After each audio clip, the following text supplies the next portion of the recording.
I listened in on a Zoom call recently about birds and how they serve as signs and symbols for what might be going on in our own lives. It made me think of the extent to which we so often live completely in our heads, trusting only in our rationality, and how often we see our world solely from that conventional perspective.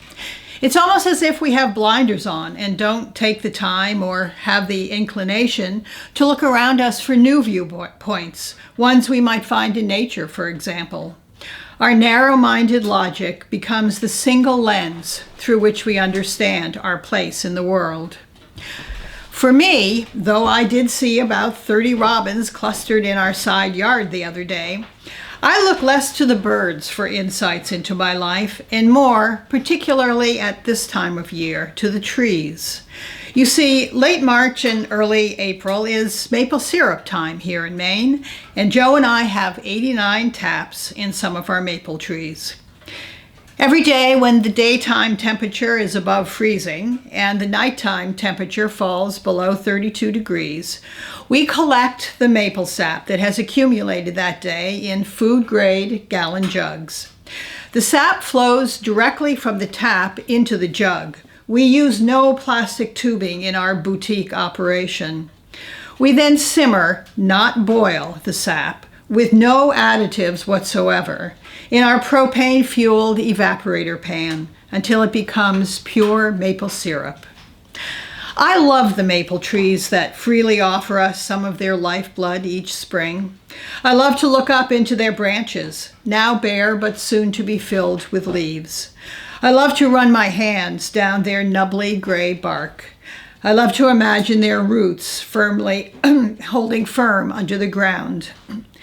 If I would take the time when Joe and I are collecting sap, and unfortunately I rarely do, I would think about the life cycle of the maple tree. I would ponder what I might learn about this marvelous creation, its creator, and everything it says about me. I would imagine one of those butterfly-shaped maple seed pods fluttering to the earth and unknowingly becoming buried in the soil and muck. I would imagine the seed finding enough warmth to germinate. I would imagine it pushing its way out of the darkness of the humus and rotted leaves to greet the day. I would imagine the seedling becoming a fragile sapling and somehow surviving blustery spring winds and the winter gales of a Maine winter. I would imagine that sapling learning over time to bend more easily into the winds, and over the years developing a strong trunk, its growth rings expanding as its branches continue to reach toward the sky.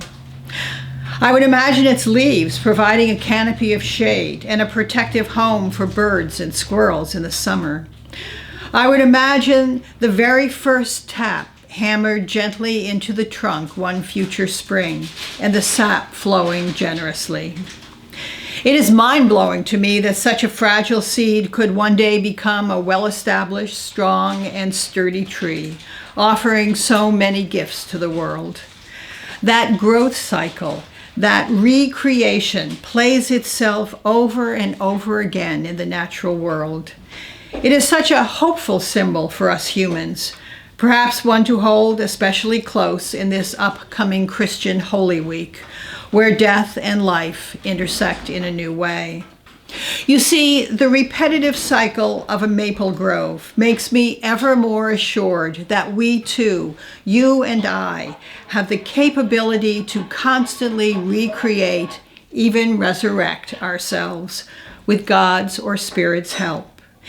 And so I ask myself, knowing full well the answer, might we too, like the maple tree, learn to live lives of possibility with the expectation that the inevitable change we encounter means growth?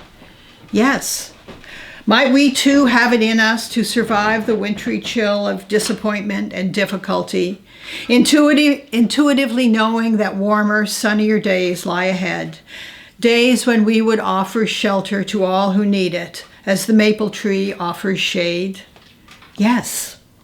Might we too come to a point when we would offer some of our own lifeblood, whatever that might be, to whomever needs it, with the same unquestioning generosity that a maple tree offers its sap in the spring? Yes. Those affirmations remind me that, though it may be true that some people learn about the human condition from robins and ravens, not me. I learn about human possibility from the maple tree.